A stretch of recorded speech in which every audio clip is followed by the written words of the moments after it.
Hello friends, कैसे हैं आप सब। उम्मीद है आप सब मस्त होंगे।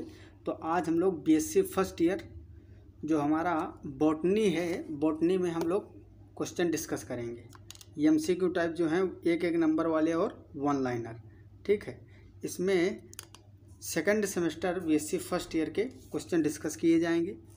मार्केंसिया रिक्शा जो हमारे सिलेबस में हैं उसके एमसीक्यू प्रैक्टिस करेंगे। ठीक है, पहला क्वेश्चन है, वेरी शॉर्ट टाइप है। Name the protective layer of sporophyte of marchantia from outside to inside. Protective layer of sporophyte of marchantia, marchantia का जो स्पोरोफाइट होता है, इसकी जो स्पोरोफाइट की लेयर होती है प्रोटेक्टिव लेयर, उसका नाम पूछा है। फ्रॉम आउटसाइड टू इनसाइड, तो आउटसाइड सबसे बाहर का मिलता है पेरीगाइनियम, पेरीगाइनियम, पेरीगाइनियम। उसके बाद में क्या मिलता है, calyptra, calyptra and then capsule wall, capsule wall. ठीक है, तो पहले मिलेगा पेरीगाइनियम, फिर calyptra and then capsule wall. Second question है, is the sporophyte of riccia wholly dependent for its nutrition on the gametophyte. ये सही है या गलत है? तो ये बिल्कुल एग्जैक्ट सही आंसर है इसका। ठीक, in what succession sex organ are develop in Riccia. Riccia में जो सेक्स ऑर्गन होते हैं किस सक्सीजन में डेवलप करते हैं? जैसे कि हम लोग फंजाई में पढ़े थे, कोनिडिया जो होते थे एक्रोपिटल और बेसिपिटल सक्सीजन में लगते थे, उसी तरह से पूछा गया है सक्सीजन। ठीक है, what succession sex organ are develop in Riccia. Riccia में जो सेक्स ऑर्गन होते हैं वो किस सक्सीजन में डेवलप होते हैं? ठीक है, तो इसमें एक्रोपिटेली बोलते हैं, एक्रोपिटल क्या बोलते हैं, एक्रोपिटल। ये सारे क्वेश्चन आपसे पूछे जाएंगे। ठीक है, name of free floating aquatic species of Riccia, ये भी मैंने बताया था आपको, रिक्सिया फ्लूटेंस। ठीक है, क्या बताया था, रिक्सिया फ्लूटेंस, रिक्सिया फ्लूटेंस, ये सब मैंने कंप्लीट करवाया था आपको क्लास में ही। अगला क्वेश्चन है, whether marchantia is a monoecious और डायोसियस प्लांट। मार्केंसिया डायोसियस होता है, आपको पता है, डायोसियस। ठीक है, डायोसियस होता है। How many vertical rows of cells constitute the neck of archegonium in मार्केंसिया। तो इसमें कितनी होती हैं, 6 सेल होती हैं। ये भी मैंने गिन के भी बताया था, 6 सेल ही बनाया था मैंने ना। How many vertical rows of cells constitute the neck of archegonium in मार्केंसिया, तो ये 6 होते हैं, 6। ठीक है, क्योंकि और मैंने इसमें जो है आपका आर्किगोनियम का स्ट्रक्चर भी बनवाया था, फ्लास्क शेप होता है। अगला क्वेश्चन है, when does the thallus of Plagiochasma, जो प्लेजियोकाज्मा है ये हमारे उसमें नहीं है, लेकिन इंट्रोडक्शन के नाम पे, ब्रायोफाइट के इंट्रोडक्शन के बेस पे पूछ सकता है। Develop innovations. ठीक है, तो इसका राइट आंसर हो जाएगा हमारा, व्हेन द कंडीशंस आर जेरिक, जब जेरिक कंडीशन होती हैं तब ये ऐसा थैलस डेवलप करता है। अगला क्वेश्चन है, how can you identify the male receptacles of Plagiochasma. ठीक है, तो ये प्लेजियोकाज्मा के क्वेश्चन हैं, देख लेते हैं इनको भी,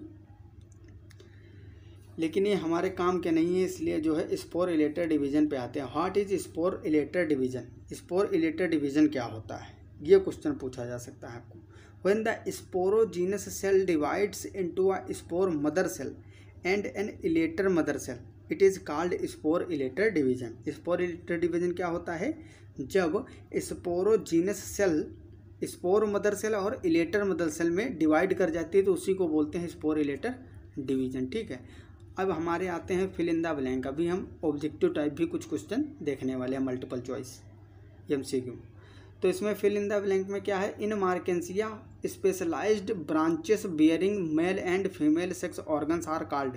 जानते ही हो, मेल वाले को क्या बोलते हैं, इंथ्रीडियोफोर, और फीमेल वाले को आर्किगोनियोफोर। यहाँ इंथ्रीडियम और आर्किगोनियम नहीं लिखोगे, ब्रांचेस पूछा है, in Marchantia specialised branches bearing male and female sex organ, जो उसमें ब्रांचेस होती हैं तो कुछ स्पेशलाइज्ड होती हैं जिसमें सेक्स ऑर्गन्स होते हैं मेल और फीमेल। तो मेल सेक्स ऑर्गन जिस पे लगे होंगे उस ब्रांच को बोलेंगे एंथेरिडियोफोर। क्या बोलेंगे? एंथेरिडियोफोर। और जो फीमेल सेक्स ऑर्गन लगे होंगे उस ब्रांच को बोलते हैं आर्कीगोनियोफोर। क्या बोलते हैं? आर्कीगोनियोफोर। ठीक है, तो इस तरह से इसकी नेमिंग होगी। ये ब्रांचेस के नाम है, आर्कीगोनियोफोर। अगर आपसे गैमीट पूछे, मेल गैमीट एंथेरिडियम होगा और फीमेल जो होगा एग होगा, एग सेल, उसको आर्कीगोनियम बोलते हो, आपको पता ही है। आर्कीगोनियम के अंदर बनता है फीमेल गैमीट।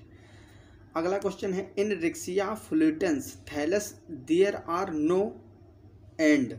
तो इसमें क्या हम भरेंगे? ठीक है, तो आपको वहाँ ऑप्शन दिए रहेंगे। ठीक है, ऑप्शन वहाँ आपको इस तरह से क्वेश्चन आएगा तो उसमें दिए रहेंगे।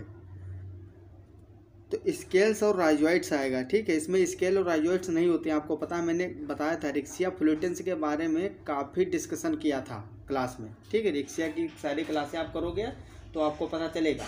जो रिक्सिया फ्लूटेंस है उसमें स्केल और राइजॉइड एब्सेंट होते हैं, क्योंकि ये क्या कैसी है, ये जलीय है, एक्वेटिक स्पीसीज होती है। ठीक है, इसीलिए रिक्सिया फ्लूटेंस में जो देखो, जब एक्वेटिक है तो उसका पूरा प्लांट बॉडी पानी के अंदर इमर्स्ड होगा।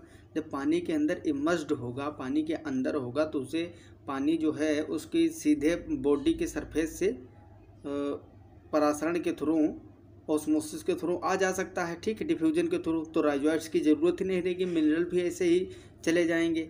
ठीक है, तो मिनरल और राइजॉइड्स, मिनरल और जो वाटर है इसका ट्रांसपोर्ट ऐसे ही हो जाता है। इसीलिए जो जलीय जितने भी पादप होते हैं पूर्ण रूप से जलीय, उसमें राइजॉइड और स्केल्स की ज़रूरत नहीं होती। तो no scales and rhizoid, scales and rhizoid. ठीक है, ये सारी चीज़ें आपको पता होनी चाहिए, क्वेश्चन सब ऐसे ही फ्रेम होंगे। After fertilisation the disc of archegoniophore in Marchantia undergoes. तो इसमें क्या होता है? इन्वर्जन होता था। क्या होता था? इन्वर्जन। ठीक है, after fertilisation the disc of archegoniophore in Marchantia undergoes inversion. अगला क्वेश्चन है 4th number. In Marchantia the endothecium ultimately give rise to spore and elaters. क्या बनाते थे? Spore and elaters. ठीक है, इलेटर और स्पोर बनाएंगे। एंडोथीसियम जो होता था, स्पोरोफाइट में जो एंडोथीसियम होती थी अंदर वाली परत, वो डिवाइड करके क्या बनाती थी? Spore and elater. अगला क्वेश्चन है in Marchantia the elater mother cell does not undergo meiosis. क्योंकि जो इलेटर होते हैं वो कैसे होते हैं? यन नहीं होते हैं, म्यूसिस नहीं होता है उसमें। तो यहाँ पे क्या लिखोगे? Does not undergo meiosis. अगला है the calyptra protecting the sporogonium of Riccia. The कैलिप्टरा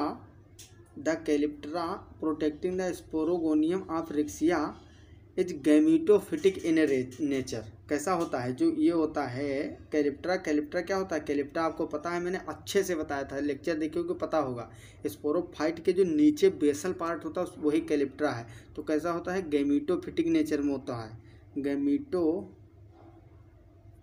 nature होता है। ठीक है, ये गैमीटोफाइट होता है और इसके ऊपर स्पोरोफाइट लगा होता है कैलिप्टरा के ऊपर। The mature sporophyte of Plagiochasma has. तो इस प्लेजियोकाज्मा तो हमारे में है ही नहीं, लेकिन फिर भी इसमें फूड सीटा कैप्सूल होता है। जो इस मैच्योर स्पोरोफाइट होगा उसमें क्या होगा? स्पोर सीटा कैप्सूल। ठीक है, स्पोर सीटा कैप्सूल होगा। स्पोर होंगे, फूड सीटा कैप्सूल क्या होगा? फूड सीटा और कैप्सूल। आपको पता है ये जितने भी मोसेस होते हैं, मोसेस के स्पोरोफाइट के 3 ही पार्ट होते हैं, स्पोर, फूड सीटा और कैप्सूल। अगला क्वेश्चन है elaters are in the sporophyte of Plagiochasma. Plagiochasma के जो इलेटर्स होते हैं प्रेजेंट होते हैं या एब्सेंट होते हैं? Elaters are present, elaters are present in the sporophyte of Plagiochasma. अब है हमारे मल्टीपल चॉइस क्वेश्चन, ठीक है, ये MCQ। The archegoniophore of Marchantia and Plagiochasma is also known as. Marchantia और प्लेजियोकाज्मा के जो आर्किगोनियोफोर होते हैं उनको और हम क्या बोलते हैं, उनको और क्या बोला जाता है? फीमेल रिसेप्टिकल्स, कार्पोगोनियम, कार्पोसिफेलम या फिर कार्पो आर्किगोनियम। तो जो प्लेजियोकाज्मा और मार्केंसिया के आर्किगोनियोफोर होते हैं इसको हम क्या बोलते हैं? कार्पोसिफेलम बोला जाता है, ठीक है, दूसरा नाम होता है कार्पोसिफेलम। रिक्सिया फ्लूटेंस एंड रिक्सियोकार्पस नेटेंस आर, तो आपको पता ही है फ्लूटेंस और ये जो है नेटेंस, ये दोनों कैसी स्पीसीज होती हैं? एक्वेटिक होती हैं, जलीय होती हैं, ठीक है। अगला क्वेश्चन है इन रिक्सिया एंथ्रोजॉइड्स आर, जो रिक्सिया है इसमें एंथ्रोजॉइड्स कैसे होते हैं? Long curved and multiciliate, short and without any flagella, elongate curved and biflagellate, rod shaped and biflagellate. तो इसका आंसर आपको पता ही होगा, मैंने करवाया था, ठीक है। ये इलोंगेटेड होते हैं, कर्व्ड होते हैं और बाईफ्लेजलेट होते हैं, इसमें 2 फ्लेजिला प्रेजेंट होते हैं। Which among the following show maximum fertility of sporogenous tissue. Sporogenous tissue में मैक्सिमम फर्टिलिटी पूछा है, तो रिक्सिया का जो होता है स्पोरोजीनस टिश्यू उसमें ज़्यादा अधिकतम फर्टिलिटी देखने को मिलती है उर्वरता, ठीक है। अगला क्वेश्चन है question number 5। Calyptra develops from, calyptra कहाँ से डेवलप होता है? Base of archegonium, wall of winter या टिश्यू ऑफ द आर्किगोनियोफोर या नॉन ऑफ द एबव। ये जब मैंने बताया था स्पोरोफाइट और गैमेटोफाइट के पार्ट और कैसे कौन चीज़ किससे डेवलप होती है, यही ज़्यादा पूछा जाता है कि स्पोर किससे बनेंगे और स्पोरेंजिम किससे बनेगा। तो ये जो है वॉल ऑफ विंटर से बन रहा था कैलिप्ट्रा, और कैलिप्ट्रा के ऊपर क्या होता है? स्पोरोफाइट होता है, ठीक है। स्पोरोफाइट का जो बेस है नीचे का वो कैलिप्ट्रा होता है, और स्पोर में 3 पार्ट होते हैं, फूट, सीटा, कैप्सूल। ये सारी चीज़ें पार्ट ज़्यादातर आपको ध्यान में रखने होंगे, क्योंकि बॉटनी में पार्ट ही ज़्यादातर पूछे जाएंगे, कौन किससे बनता है, कौन किसको बनाता है। तो आई होप आपको अच्छे से सारी चीज़ें समझ में आ गई होंगी। तो पढ़ते रहिए, एंजॉय करते रहिए, और एंजॉय कम करो क्योंकि पेपर आ चुके हैं, इसलिए अच्छा पूरा फोकस बना के कंसंट्रेशन के साथ सिलेबस कंप्लीट करिए, और क्वेश्चन मैं करवा ही रहा हूँ, साथ साथ करते रहिए, जिससे आपकी अच्छी प्रैक्टिस हो जाएगी। क्वेश्चन इन्हीं में से कहीं ना कहीं देखने को मिलेगा एग्जाम में, ठीक। तो मिलते हैं अगली क्लास में, तब तक के लिए okay bye, all the very best, जय हिंद, जय भारत।